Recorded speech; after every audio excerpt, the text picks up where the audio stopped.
India news Haryana में स्वागत है आपका और खबरें फटाफट अंदाज में। सीएम आवास पर शाम 5 बजे किसान आंदोलन को लेकर सीएम मनोहर लाल मीटिंग करेंगे, जिसमें रास्ते खुलवाने को लेकर होगा मंथन।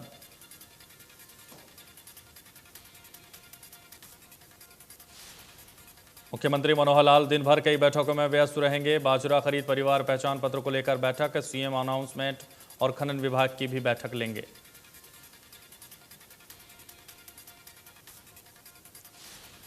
परिवार पहचान पत्र को लेकर मुख्यमंत्री मनोहर लाल ने अधिकारियों की बैठक ली। बैठक के बाद सीएम के प्रधान सचिव ने जताया परिवार पहचान पत्र एक्ट जल्द होगा लागू। प्रधान सचिव ने कहा कि 1 नवंबर तक की डेडलाइन, तमाम सुविधाओं को डेटा के साथ जोड़ने का है प्लान। 140 सुविधाएं जो ऑफलाइन मोड पर हैं वो भी ऑनलाइन की जाएंगी। प्रधान सचिव ने कहा कि सरकार जनता को जागरूक करेगी। सीएम मनोहर लाल का यही प्रयास है कि सरकार जनता के पास पहुंचे, जनता को सरकार के पास ना आना पड़े। प्रधान सचिव ने बताया कि 2 और सुविधाओं को भी पीपीपी मॉडल से जोड़ा जाएगा। 2 लाख से कम आय के परिवारों को आय बढ़ाने को लेकर किया जाएगा। इसको लेकर भी विचार किया गया। उन्होंने कहा कि डेटा लीक को लेकर लोगों की शंकाओं को दूर किया जाएगा। ये डाटा सिर्फ सुविधा देने के लिए इस्तेमाल होगा। अगर इससे अलग इस्तेमाल हुआ तो 10 लाख जुर्माना और 3 साल की सजा का प्रावधान रखा गया।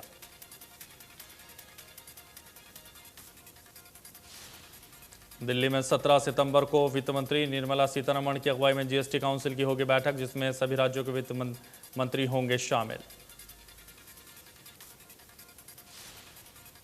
बैठक में कई अहम मुद्दों पर मैराथन चर्चा की जाएगी। पेट्रोल डीजल को जीएसटी के दायरे में लाने पर होगा विचार। पिछले कई महीनों से पेट्रोल 100 के पार।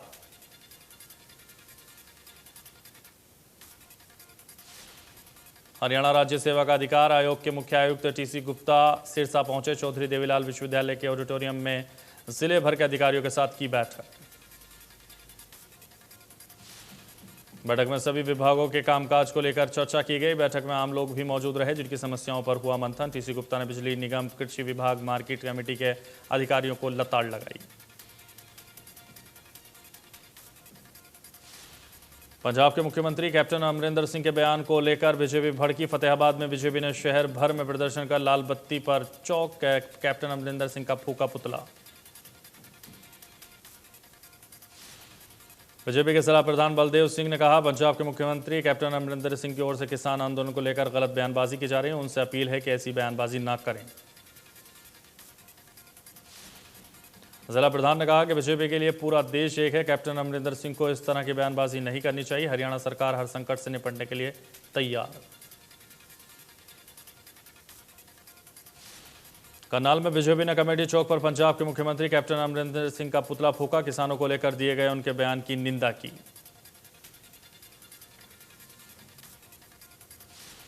गुरुग्राम में बीजेपी कार्यकर्ताओं ने कैप्टन अमरिंदर सिंह और राहुल गांधी के खिलाफ प्रदर्शन करते हुए दोनों नेताओं के पुतले फूके। कैप्टन अमरिंदर सिंह के बयान से भड़के बीजेपी कार्यकर्ताओं ने सड़क पर उतरकर प्रदर्शन किया।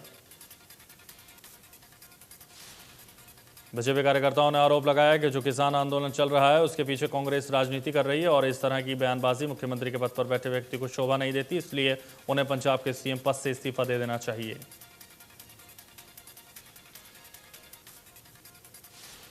जिंद में कैप्टन अमरिंदर सिंह के विरोध में बीजेपी कार्यकर्ताओं ने उनका पुतला फूका। कहा, राहुल गांधी के इशारे पर कैप्टन अमरिंदर हरियाणा के माहौल को खराब करना चाहते हैं।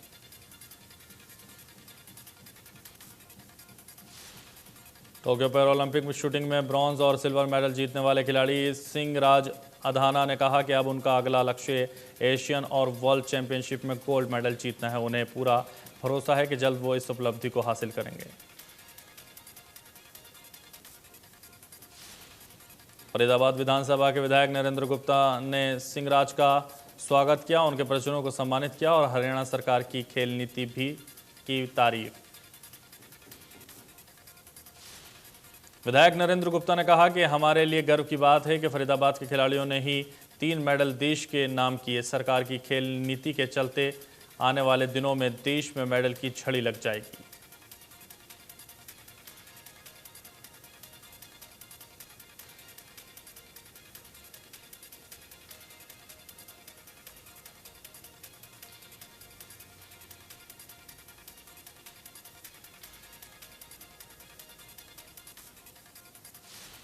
सोनीपत की सब्जी मंडी में गंदे पानी का जलभराव होने से सब्जी मंडी तालाब में तब्दील हो गई। मंडी में कई फुट तक पानी भरा हुआ है। जलभराव के चलते आलू के व्यापारियों को लाखों रुपए का नुकसान हो चुका है।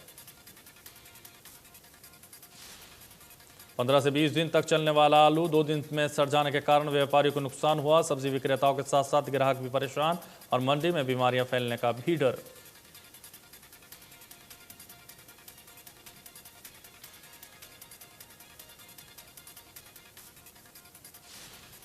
सब्जी विक्रेताओं और आड़तियों के साथ साथ सब्जियां खरीदने के लिए मंडी में पहुंचे ग्राहकों ने प्रशासन के खिलाफ नारेबाजी जताई और पानी निकासी की व्यवस्था को दुरुस्त करने की मांग की।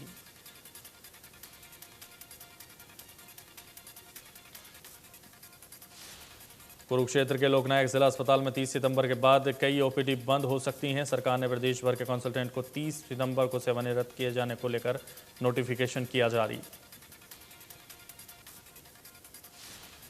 एसीएस हेल्थ ने जारी किया पत्र में कहा कि प्रदेश भर में काम कर रहे कंसल्टेंट की 30 सितंबर को सेवा समाप्त समझी जाएगी। इन आदेशों के चलते सबसे ज्यादा परेशानी अल्ट्रासाउंड केंद्र में होगी। सिविल सर्जन ने कहा कि जिले में 10 कंसल्टेंट काम कर रहे हैं। पात्र लोगों को दोबारा अप्लाई करना होगा। सरकार के जो आगामी आदेश होंगे उन्हें पूरा किया जाएगा और मरीजों को परेशान नहीं होने दिया जाएगा।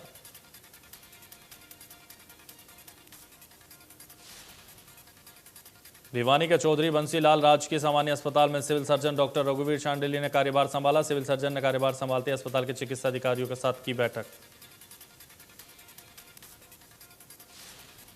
सिविल सर्जन ने अधिकारियों को वैक्सीनेशन अभियान में तेजी लेने के लिए जरूरी निर्देश दिए और कहा कि वैक्सीनेशन का टारगेट 1 सप्ताह में पूरा करें। उन्होंने कहा कि लापरवाह अधिकारियों पर गाज की नीति तय है।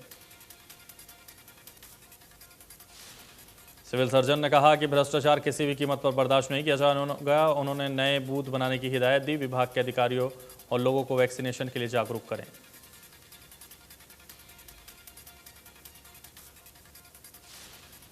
कुरुक्षेत्र 16 महीने के बाद कोरोना के संक्रमण से मुक्त हो गया। जिले में कोरोना पॉजिटिव केसों की संख्या का आंकड़ा 0 हो गया। कुरुक्षेत्र में कोविड का पहला केस 6 अप्रैल 2020 को सेक्टर 7 में मिला था, जिसके बाद कुरुक्षेत्र में 22,128 लोगों की रिपोर्ट पॉजिटिव मिली थी, जिसमें से 21,772 मरीज ठीक हो चुके हैं।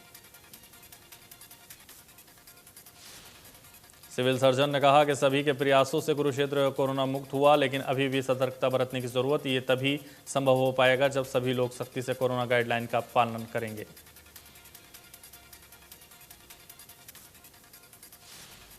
मारपीट मामले में पुलिस की ओर से सही धाराएं नहीं लगाए जाने के विरोध में सोना की अग्रवाल धर्मशाला में सर्व समाज के लोगों ने पंचायत की। पूर्व विधायक के बेटों पर दबंगई के आरोप लगे। आगे की कार्रवाई के लिए 31 लोगों की कमेटी का गठन किया गया, जो पहले मौजूदा विधायक कंवर संजय सिंह से मिलकर आगामी रूपरेखा तैयार करेगी। आखिर इस विवाद को किस तरह से खत्म किया जाए। लोगों का कहना है कि कस्बे की बहन बेटियों के साथ सरेआम बदतमीजी हो रही है और मारपीट की जा रही है, लेकिन पुलिस ने ना तो केस दर्ज किया और न महिलाओं के साथ हुई बर्बरता को शामिल किया और ना ही मेडिकल रिपोर्ट की धाराओं में इसे दर्शाया। रोहतक के जसिया गांव में 22 वर्षीय युवक की तेजधारदार हथियार से गला काटकर हत्या कर दी गई। युवक का शव घर के कमरे में खून से लथपथ अवस्था में मिला। परिजनों ने हत्या का आरोप गांव के ही कुछ लोगों पर लगाया। पुलिस का कहना है कि परिवार के बयान के आधार पर मामला दर्ज कर लिया गया है और जल्द ही आरोपियों को गिरफ्तार कर लिया जाएगा। जसिया गांव का रहने वाला युवक ऑटो चलाता था और देर रात तक अपने कुछ साथियों के साथ मौजूद था। घर लौटकर उसने अपने भाई को साथियों के साथ झगड़ा होने की बात बताई थी।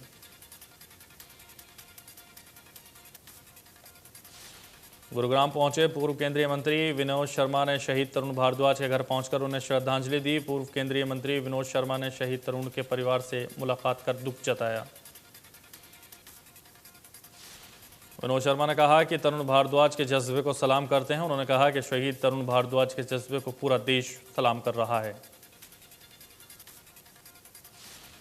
भोंडसी गांव में वीर सेनानियों और सैनिकों का गांव है। आपको बता दें, सियाचिन की सीमा पर तरुण भारद्वाज शहीद हो गए थे। अंबाला के डीएवी कॉलेज में ट्री प्लांटेशन कार्यक्रम का आयोजन किया गया। कार्यक्रम में नगर निगम मेयर शक्ति रानी शर्मा ने शिरकत की। उस दौरान कॉलेज प्रशासन द्वारा मेयर शक्ति रानी शर्मा का स्वागत किया गया। कार्यक्रम के दौरान नगर निगम की मेयर शक्ति रानी शर्मा ने पौधारोपण कर लोगों को पर्यावरण बचाने का संदेश दिया। मेयर शक्ति रानी शर्मा ने कहा कि देश में पौधारोपण की बहुत ज़रूरत है, हमें पौधों की अहमियत को समझना होगा। उन्होंने कहा कि पौधा लगाकर उनकी देखभाल भी करनी चाहिए। एक पेड़ पूरा जीवन में हमें कुछ न कुछ ज़रूर देता है, इसलिए उनकी रक्षा करना भी हमारा फ़र्ज़ है।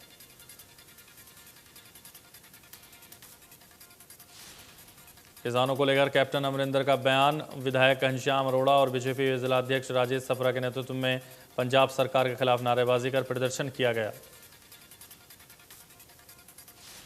विधायक घनश्याम अरोड़ा का कहना है कि मुख्यमंत्री कैप्टन के बयान के बाद बीजेपी कार्यकर्ताओं में भारी गुस्सा है और ये गुस्सा एक एक कर कार्यकर्ता प्रकट कर रहा है। यमुनानगर में किसानों को लेकर कैप्टन अमरिंदर के बयान के बाद बीजेपी सरकार और बीजेपी कार्यकर्ताओं में भारी रोष देखने को मिला। पंजाब के मुख्यमंत्री कैप्टन अमरिंदर सिंह के बयान को लेकर हिसार में भी प्रदर्शन देखने को मिला है। बीजेपी कार्यकर्ताओं ने कैप्टन और राहुल गांधी के खिलाफ उनका पुतला फूंका। करनाल में कोरोना वैक्सीनेशन का ग्राफ 71% पहुंच गया। स्वास्थ्य विभाग की रिपोर्ट के अनुसार 11 लाख लोगों को टीका लगाया जा चुका। विभाग का कहना है कि जिनमें 7 लाख लोगों को पहली डोज और 2,64,000 लोगों को दूसरी डोज भी लग चुकी है। स्वास्थ्य विभाग ने त्योहार की सीजन में मास्क लगाने और सोशल डिस्टेंसिंग का पालन के आदेश दिए। करनाल के गांव कलहेड़ी में यूनिवर्सल एकेडमी स्कूल पर 4 छात्रों का 1 साल बर्बाद करने के आरोप लगे थे। छात्रों के पिता की शिकायत पर खंड शिक्षा अधिकारी ने मामले की जांच शुरू की। खंड शिक्षा अधिकारी के सामने दोनों पक्षों ने अपनी बात रखी। स्कूल के निदेशक का कहना है कि एसएलसी की अर्जी में दी गई सीबीएसई में रजिस्ट्रेशन हो चुका है। छात्र ने ऑनलाइन क्लास भी अटेंड की।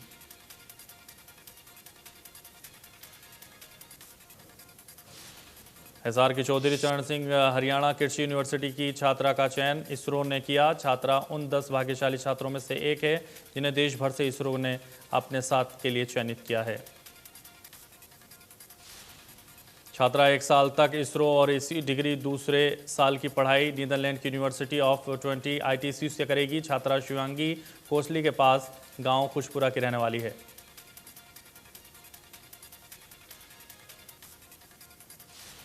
कैथल में रोडवेज कर्मचारियों ने बस अड्डे पर तालमेल कमेटी के बैनर तले पंजाब सरकार के खिलाफ प्रदर्शन किया और नारेबाजी की।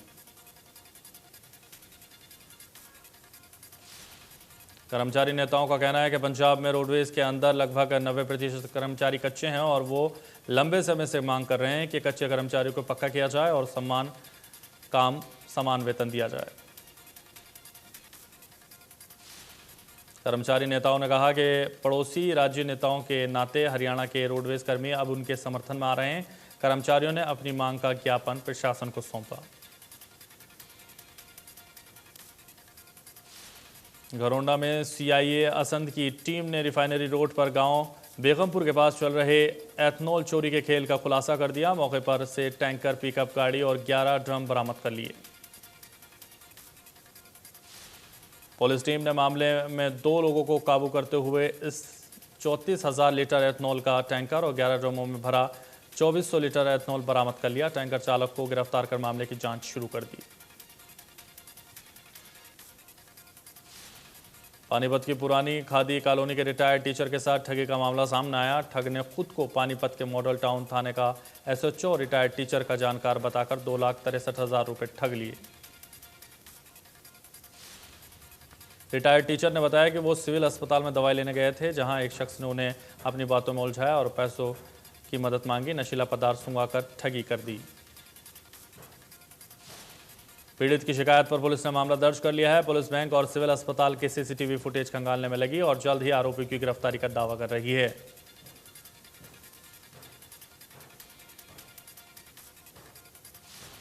यमुनानगर के कलेसर नेशनल पार्क से निकलकर हाथी यमुनानगर पांवटा साहिब नेशनल हाईवे पर आज गया है। हाथी हाईवे में बीचों बीच खड़ा हो गया और उसने हाईवे के साथ लगते पेड़ तोड़ने शुरू कर दिए, जिससे हाईवे पर जाम लग गया। थोड़ी देर बाद हाथी खुद ही सड़क से जंगल की ओर चला गया, जिसके बाद वाहन चालकों ने राहत की सांस ली। हाथी के जाने के बाद ही हाईवे से जाम खुला। यमुनानगर का कलेसर नेशनल पार्क प्रदेश का सबसे बड़ा जंगल है। यह हरियाणा, यूपी, हिमाचल प्रदेश और उत्तराखंड के बीच फैला हुआ है। जंगल का क्षेत्रफल करीब 11,570 एकड़ में है। फरीदाबाद विधायक Narendra Gupta para Olympic gold medal जीते विजेता मनीष नरवाल के घर पहुंचे और बुकेट के फूल माला देकर सम्मानित और बधाई दी।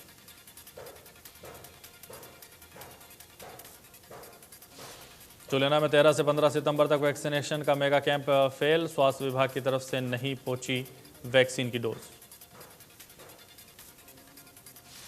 मेगा वैक्सीनेशन कैंप पर वैक्सीन लगवाने के लिए आए लोगों को वैक्सीन लगाए बिना ही जाना पड़ा, जिससे लोग भारी परेशानी का सामना कर रहे थे।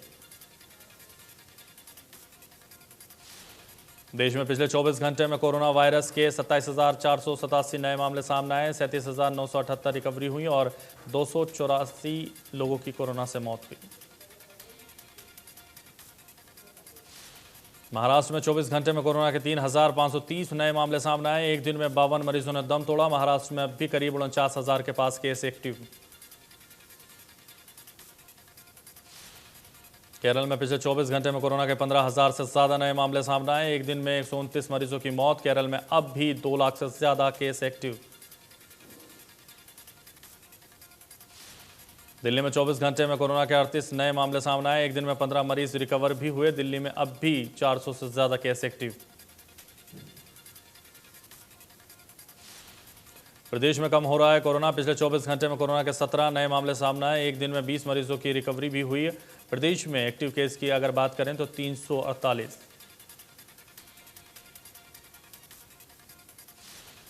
अंबाला में कोरोना के बाद अब डेंगू ने दस्तक दे दी है। अब तक अंबाला में डेंगू के 9 मरीज मिल चुके हैं। स्वास्थ्य विभाग ने घर घर जाकर ब्रीडिंग चेकिंग का अभियान शुरू किया।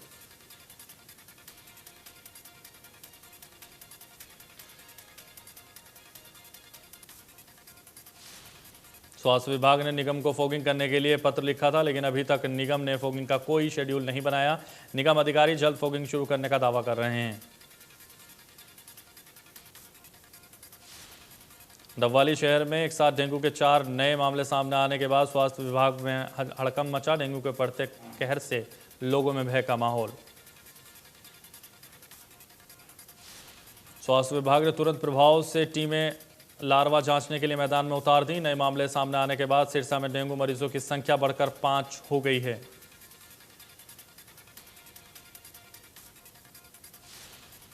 कुरुक्षेत्र में रेलवे के निजीकरण के विरोध में रेलवे कर्मचारियों ने धरना प्रदर्शन किया। कर्मचारियों का कहना है कि वो जान दे देंगे, लेकिन रेलवे का निजीकरण नहीं होने देंगे। रेलवे कर्मचारियों का कहना है कि कोरोना काल में भी उन्होंने रेलवे को अपनी तमाम सेवाएं दी और अब भी रेलवे नेटवर्क को रोकने नहीं दिया जाएगा। मांग पूरी नहीं हुई तो 18 सितंबर को बाद रेलवे ट्रैक को जाम कर दिया जाएगा।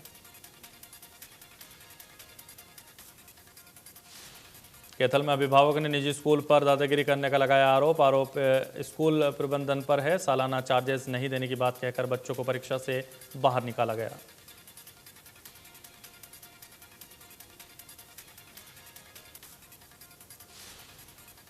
कैथल में जिला उपायुक्त प्रदीप दहिया ने Jan Arogya public city van को लघु सचिवालय से हरी झंडी दिखाकर रवाना किया। वैन पूरे जिले में लोगों को जागरूक करेगी।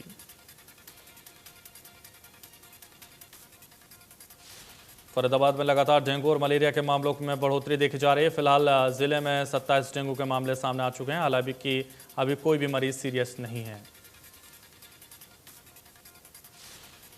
वहीं सिविल सर्जन डॉक्टर विनय गुप्ता ने इंडिया न्यूज से खास बातचीत में कहा कि डेंगू की रोकथाम के लिए पूरे फरीदाबाद को 4 जोन में बांट दिया गया, जहां 10-10 लोगों की टीम भेजी गई है। डेंगू से बचने के लिए लोगों से एहतियात बरतने के लिए भी कहा जा रहा है। इसी कड़ी में 800 लोगों के चालान भी किए जा चुके हैं। पलवल के गांव चिल्ली में रहस्यमय बुखार को लेकर डॉक्टर विनय गुप्ता का कहना, अभी तक फरीदाबाद में ऐसा कोई मामला नहीं आया है, लेकिन हम तैयारियों में जुट गए हैं और तमाम जरूरी कदम उठा रहे हैं। टोहाना में फर्जी पासपोर्ट बनाने का मामला सामने आया। फर्जी बताकर दर्जनों लोगों ने फर्जी पासपोर्ट बनवाए। टोहाना के डीएसपी ने इस मामले की पुष्टि कर बताया 3 दर्जन से अधिक लोगों ने फर्जी पासपोर्ट बनवाए। एसआईटी मामले की जांच कर रही है। पुलिस का कहना है कि पासपोर्ट 1 साल पहले बनाए थे। पासपोर्ट रीवेरिफिकेशन हुआ तो फर्जी पासपोर्ट बनवाने का खुलासा हुआ। लोगों के खिलाफ मामला दर्ज कर लिया गया। डीएसपी ने बताया कि दर्जनों व्यक्ति जो टोहाना क्षेत्र से संबंधित नहीं रखते हैं, उनके द्वारा ये धोखाधड़ी की गई। आरोपी अभी भी पुलिस की गिरफ्त से बाहर है। बल्लभगढ़ के दशहरा मैदान में होने वाला छठ का मेला चौपट होने की कगार पर। बरसात में पूरे मेले में अंदर चारों तरफ कीचड़ ही कीचड़ है। आयोजकों ने झूले और मनोरंजन और स्टॉल तो लगा दिए, लेकिन मेला देखने वाले लोग शायद नहीं आ पाए। कीचड़ की वजह से मेले के अंदर घुसने की भी जगह नहीं है। मेले के ठेकेदार का कहना है कि अभी तो कुछ दुकान यहां लग भी नहीं पाई हैं और उनसे किराया वसूला जा रहा है, लेकिन सुविधा के नाम पर उन्हें कुछ भी नहीं दिया जा रहा है। HSEB कर्मचारियों ने अंबाला में सब यूनिट नंबर 2 में स्वागत समारोह रखा, जिसमें अंबाला सर्कल कर्मचारियों की जितनी भी समस्याएं थीं उनको सुना गया। मुख्य समस्याएं ऑनलाइन ट्रांसफर पॉलिसी को रद्द करने और बिजली बिल अमेंडमेंट 2021 को ना पास करने की कर्मचारियों ने कहा कि उन्होंने अवकाश न मिलने की वजह से VRS लेना पड़ा है। पलवल में अजीबोगरीब मामला सामने आया। 14 वर्षीय छात्र मोबाइल हाथ में लेते ही पूरा डाटा अपने आप उड़ने लगता है। परिजनों ने चिंता जताई।